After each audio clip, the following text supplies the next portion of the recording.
For that promised interview, we are now being joined from Geneva, Switzerland, by Dr. Ngozi Okonjo-Iweala, Nigeria's candidate for Director General of the World Trade Organization and former Minister of Finance and Coordinating Minister of the Economy.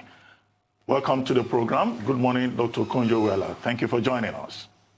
Thank you so much. Good morning. Good morning. Good to have you on the morning show. Well, quickly, how did the interaction session with the General Counsel of the WTO, how did it go?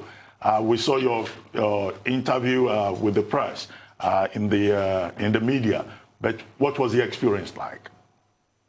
Well, thank you, Ruben. It's a pleasure to see you again and be with you. Thank you. You know, I think it went well. It was quite long. The whole session was about 90 minutes. You made a statement and then took questions, which were the members could pose questions. Their names were drawn randomly from a box, and then they could ask whatever question they wanted. So it absolutely didn't know what was coming, but it was a good conversation, a good session. Thank you. Well, Madam Okonjo-Iweala, despite your sterling credentials spanning decades in holding top positions in global organizations, you face a stiff competition in clinching this job. How confident are you that you are the right woman for the job? Well, if I didn't feel I was the right woman at this, I wouldn't go for it.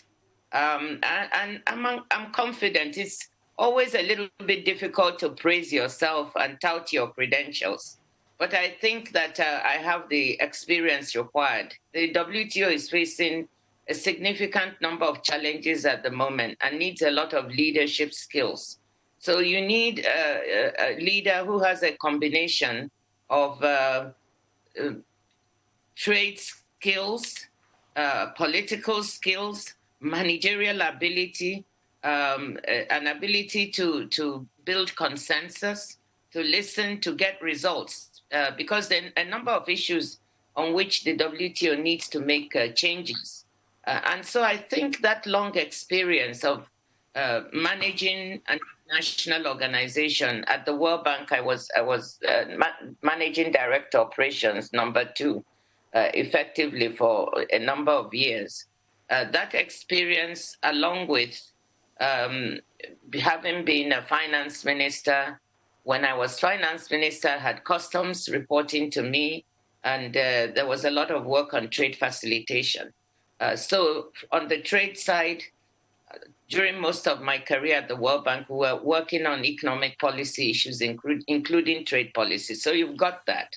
Then you've got the experience of working at a pretty high level with heads of state and ministers. And you need that for this job, to be able to reach where the policy decisions are made and be able to present things that are working or not working to heads of state and ministers of governments, as well as the ambassadors in Geneva who do the daily work. Building consensus. You know, the WTO is an organization run by its members, so it's a little bit different. You have to be able to support the membership in the work that they do and bring them together when they don't agree on certain issues. That requires a lot of skills and maturity to be able to do that. So when you look at this combination, and managing the secretariat itself requires the requisite managerial skills, and I have that. When you look at the totality of the skills that are needed, I think that I felt this is something that I could do. And I'm very humble that I was nominated by President Buhari and the country. I'm really quite grateful for the enormous amount of support that has been coming from all over the country. I watched the session yesterday, and I really, respected the fact that you said you were going to play clean. despite a lot of tantrums being thrown at your candidacy as regards your competence and the likes. But I want to ask you a question. I opened up The Economist magazine today, and they say trade in the world of mistrust. That was the big screaming headline on the top of The Economist magazine. And they went further, cited the case of Huawei, cited the case America is even having with Europe as regards digital tariffs. So you are coming into something, when you finally get to office, which you will, as I'm just speaking patriotically as a Nigerian, you're coming to office to see this murky waters of trade. How would you balance that out? Well, thank you very much. I mean, that is a crucial issue. I think there are a lot of things happening in the world right now. Some of them have to do with trade and the WTO, and some do not. I mean, I think we need to separate out the big political issues. I think the Huawei issue is not really about trade.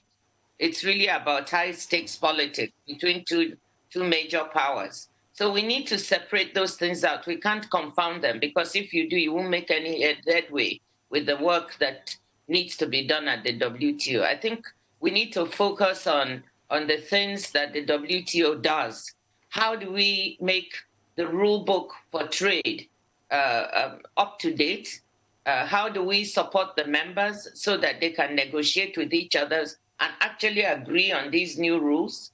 How do we get very positive outcomes for members, not only developed countries, but developing countries who need to get a bigger share of world trade? I think we need to focus on those issues. Yes, there is disagreement between some of the major powers on the trade, and that's part of the issue. But we shouldn't confound it with all the other political things that are going on. With respect to the trade, I do believe that there's a need to build trust back among members. And this requires, as I said, a lot of maturity. Bring them to the table to look at where they disagree, where in fact they agree. When you speak to members, you'll see there are quite a few areas of agreement that you can begin to build on. So if I get the job, I'm not going to focus on the disagreements per se. I will try to start with where do members agree and where can we build trust. Then from there, we can go to where they disagree and listening to them, trying to figure out how to bring the members together so that they can break the paralysis in parts of the organization. I think it will be very challenging, like you said, but also it's a big opportunity to do something different that will impact the world. It will impact us in Nigeria and Africa. It will impact the whole world. Out of the 8 candidates vying for the office, only Africa has 3 candidates, which looks a bit untidy to some people, because there has been a discussion at the level of the African Union that there should be African solidarity and that Africa should go to the through the process with just one candidate. Do you feel disappointed that Africa could not build that consensus around the candidacy for the Director Generalship of the World Trade Organization? Thank you, Ruben. That's an excellent question, and also a question that many people ask. But I look at it differently. I think that the fact, and I've said this, Rufai said something earlier, which I was smiling when he said it, that I decided I'm not going to play the tactics of some competitors. I don't feel that way. Ruben, what you said is good. It would be ideal to have that. But in the absence of that, what I feel is, look, if the African continent can field 3 well-qualified people, that's also a good thing. And that's what I say to people. Then they can see that it's not just one person coming out of Africa. There are several candidates who are capable, and they've come forward, they've been put forward by their governments. So we can all compete. Ideally, yes, if one person would have emerged out of the process of the AU and then had the whole continent behind them, that would be ideal. But sometimes you don't get the ideal in life. So you have to live with what you have. And so I choose to view it positively, that if there are 2 other competitors from my continent who are competent, let them come forward. We will all go together and I will congratulate them if it's not me and get on. I would have been happy to have competed. Of course, I want to win. Of course, I think I'm the right person for the job. I really believe that. And I would love to be the one for Nigeria, because I obviously love my country. I feel honored by what has been done, and just the enthusiasm of Nigerians and the support has been amazing. But if something else happens and somebody else from the continent gets it, I'll also wish them well. So I choose to look at it from a very positive point of view. Can I just say it is very refreshing to hear your sportsmanship spirit and your positive outlook to all of this. And I really do wish you all the best, because I think you're the woman for the job. But, as we know, no African has held this top position in the WTO. So this is a great deal for the continent, should any of the three candidates eventually win. But beyond breaking the jinx, what's in it for Africa? Again, some really excellent questions. We're getting this one. You're right. In the 72 years of the history of the WTO, it was first the GATT, and then it became the WTO 25 years ago. No African has held the job. 72 years, 62 years of that has been held by people from developing countries. By people from developed countries. Men, and then 10 years of that by also two men from developing countries, Thailand and Brazil. So it's true Africa has not held it. But I think it's an important job for Africa. We've just done a good thing, that is to negotiate the African Continental Free Trade Agreement, which, if we make it work, will break down the borders between our countries and enable us to trade more with each other in Africa.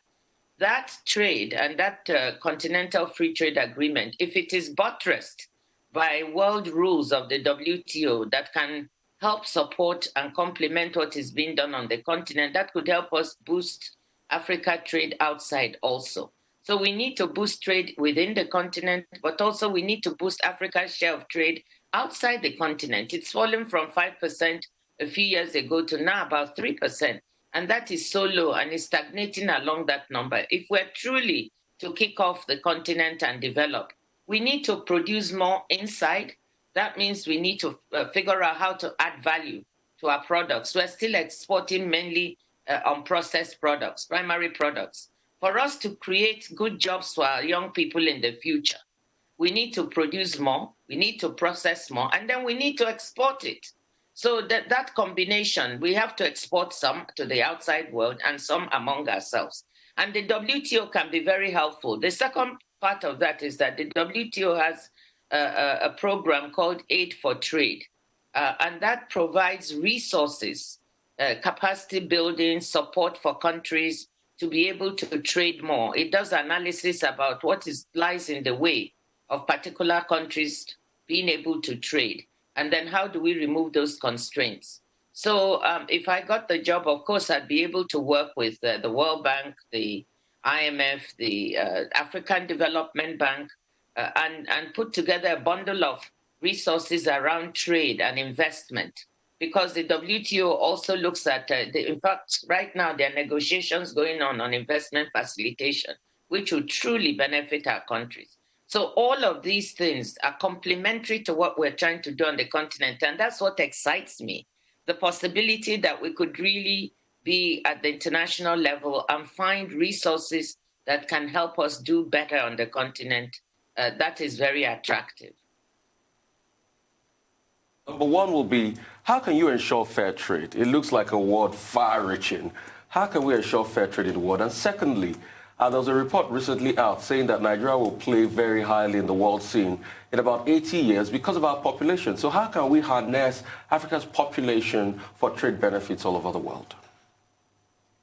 Well, thank you very much. On the issue of fair trade, one of the things that has happened with trade and globalization is that, of course, the developing world feels they've not gotten as a fair share of trade. Now, some developing countries have done very well. We've seen trade lift up the lives of hundreds of millions of people in some countries. If you look at East Asia, they've basically exported themselves out of poverty. Part of the reason that they were able to improve the living standards of the people because they were able to produce more inside their countries and export more, and that they created jobs for their young people. And so I think that we can also benefit. We haven't benefited as much. Some people feel that trade has led to marginalization because it's part of globalization. Well, part of my interest is trying to see how can you use this instrument to also be more inclusive. How do you get those? Micro, medium, and small enterprises, very often they're not involved in trade. How do you improve that? One of the exciting things that I mentioned at the interview is that a friend of mine told me about how she saw Rwandan women trading coffee on the internet, on an electronic platform where they sold 30 tons and they made $4 more per ton than they would have if they had sold it the traditional way. So these are women in a cooperative, women selling their coffee. And I just think about it, now we have already many of our young people on the internet selling things on Amazon, selling things on their own Nigerian platforms, selling things on through various means on Twitter. They are using these platforms. And if we can help make that work even better, that's for the future. I think this is one way we can benefit, and we can be more inclusive of those who don't have access to trade. We can also look for resources, working together with other international organizations to help within the countries to bring those who are marginalized into the system. So that will help on the side of inclusion. Then we need to look at the rules of the WTO. One of the very good things is that it's supposed to ensure a level playing field on the trade front. So looking at how is this working? Is there something there that needs to be improved? Are the fascinating ones that we need to look at. So on the issue of fair trade, I think the potential to ensure that we go in there and we work in a way that benefits us as well as benefiting the rest of the world. That's very attractive. The population issue. How can we harness population for trade? Yes. On population, yes. There are some forecasts now from here to 2050, 2080, at the end of this century, Nigeria will be the second largest country in the world. And that's a daunting task. But what I think it means is that, you will have a large consumer market within the continent and within the country. And we can harness this if we make sure that it's not just about population without jobs for people. If we don't have purchasing power, then having a large population doesn't necessarily benefit you. So we cannot sit back and say we are going to be the second largest country and that's fine. No, we've got to interrogate ourselves. All the young people that are going to be on the scene, how do we create jobs for them? How do we make sure that the population will become a demographic dividend and not a nightmare? Now, if we can do that, Nigeria will have such consumer power, and that will also benefit us. We should have producer power too, so we can make things to sell to other people. So it just depends on how you harness your population. If you can make it productive, fantastic, and that's what we should aim for. Well, the big challenge for the WTO at this time, I think it's a matter of credibility of reform. And there are a number of issues that the next Director General of the WTO would necessarily have to deal with. One, the Director General will be coming in still in the context of COVID-19 and the implications for the entire world. Two, there is the Doha round issue that has not yet been resolved. Three, there is the dispute settlement system that is problematic. And then, of course, the US-China trade war. What do you intend to do on all of these issues? Ruben, you've done a lot of homework as usual. Thank you. All the issues. There are quite a few challenges, as you mentioned. And I think one has to say, what are the priorities coming in? If you come in as Director General, remember that the Director General of the WTO works through influence with the members. So you've got to figure out how to work with members. Which ones do you deal with first? I think the topmost priority is that there's the ministerial number 12. This is like the highest decision-making body for the WTO, where all the ministers of trade gather to try to look at the issues on which and the outcomes that they can agree to for the world. That would be a topmost priority for me. How do you make sure that you go to a ministerial, and I think it's going to be held in Kazakhstan, where you get very good outcomes. Right now, there are some ongoing negotiations on fisheries, and this looks very promising to phase out harmful fishery subsidies that incentivize overfishing, illegal fishing out in people's territorial waters. Those are all good things, and it also helps with biodiversity. So I would be focusing on the results. Then the next thing I think would be the rulemaking of the WTO. How do we improve that and bring members to negotiate some other outstanding issues? You mentioned the Doha round, Ruben, and this round was started in Doha, of course, as a means of trying to make trade and trade rules more developmental, but it was never completed. And so there are some outstanding issues from the Doha round, the Doha agenda, as it's called, Doha Development Agenda, that many developing countries would like to see completed. So these members of the WTO think these are important issues linked to agriculture, for instance, public stockholding for food security. What are the rules that would be governing that would enable countries to ensure food security without inhibiting trade? Issues like cotton. You know, we have 4 cotton continents, and they have issues around subsidies to farmers in the other countries, richer countries, is militating their production on the continent. So those are a few issues, and one would need to see, okay, what do we do about those issues? Issues like the digital trade, I mentioned electronic commerce earlier, and digital divide. How do we do something positive to ensure that our countries will be connected in the future in order to participate in what is going to be the wave of the future? You've seen it now with this COVID pandemic. Then so those will be some priorities. Then COVID, at this ministerial, you cannot escape the issues of COVID and trade. As you know, when the pandemic hit, many countries reacted by putting in export restrictions, both on food and on medical supplies. And you had the whole world bidding for supplies, sometimes at very high prices and sometimes not getting. You had situations in which a country would have ordered medical supplies and equipment, and then they were hijacked and sold at a higher price to another country. So this kind of thing with trade is really not acceptable for the future because it penalizes the poorer countries. So what rules are going to be in place now during COVID to remove those restrictions and make sure that every country has access? And what about the future?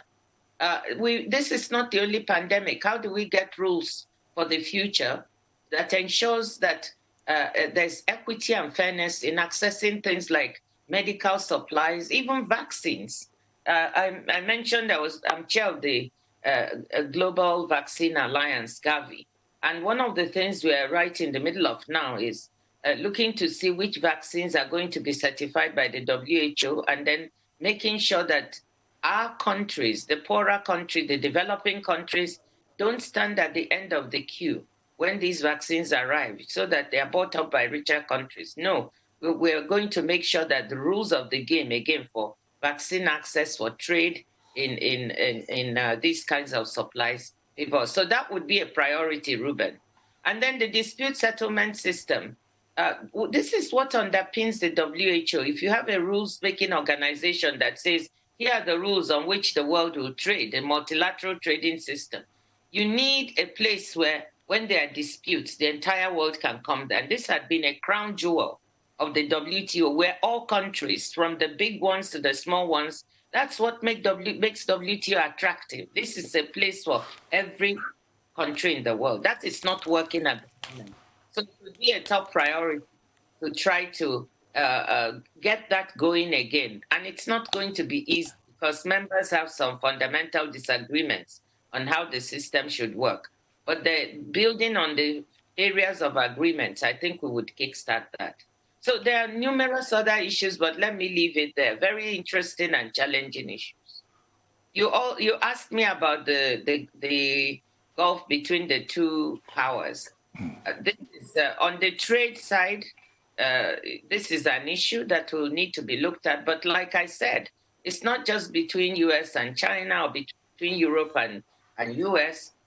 There's also issues between developed and developing countries. So how to rebuild trust? There's an element of mistrust among members, and I think it will be very, very critical to start to rebuild that trust little by little so that you can go from solving the smaller problems and building confidence to the bigger ones. And again, it will be challenging, but I can see the opportunities that lie there for making it work. All right. Thank you so much, Madam Okonjo-Iweala. We do understand that you need to leave, but very quickly, if you can, I would like you to respond to the following question. Haven't gone through the round of screening. What is next? And you talked about support earlier, but we would like to know where are you getting the most support from? What's the role of the Nigerian government so far? And where are you not getting enough support you would like to get from? Well, thank you very much. The next phase after this is that there's 1 month for campaigning. So the candidates are supposed, so we've done the one where you quote unquote take the exam. After that, you have to campaign. At one point in time, I thought I was back in school. I was sweating it out and so much. My children were laughing at me. But it was a lot of fun in the end. After that, you are now supposed to go and campaign. That means going to all the countries, doing the politics, and you really need your country at that time. I must say that I commend Nigerians, I commend the government, I commend the president, because I felt so much support. Teams from Ministry of Foreign Affairs, from Ministry of Trade, have really been working hard to make sure that I get the support needed. And I'm sure eventually the financial support to get things done will eventually be there. Right now, I'm managing on my own, doing things very modestly. I have a modest style to begin with anyway. So we're doing that. But the other thing is that so many people are volunteering to support me. It's amazing. From people who say we'll support you on social media. Those tapes you saw that I sent out and so on, they were made by people volunteering. This is what happens when you have friends all around the world. So when people heard I was going to go for this position, people called me up and said, can I help you with media? Can I help you with your website? Can I offer some support to discuss, show you papers that might help you on this? It's been amazing. And all I can say is glory be to God. I really give all thanks and glory to God for this. And I'm very, very humble and very grateful to Nigerians, to all my friends around the world who have just pitched in. As I move along, I will be vocal about the support I need. Right now, when I mentioned I think it was on Arise also, on another program, that I need volunteers. Do you know that dozens of volunteers from home have gotten in touch, and they've organized themselves into groups, and they're finding ways to support me. So it's wonderful. I'm sure that as we go along, whatever is needed, God will provide. Well, thank you very much, Dr. Ngozi Okonjo-Iweala. We've enjoyed our session with you this morning very much, and thank you for your time, and all the best with the race. We're all behind you back home here. We're in support of you. We're supporting you. Thank you. Good to see you. Thank you, Rufai. We're rooting for you. Best of luck. All right, thank you.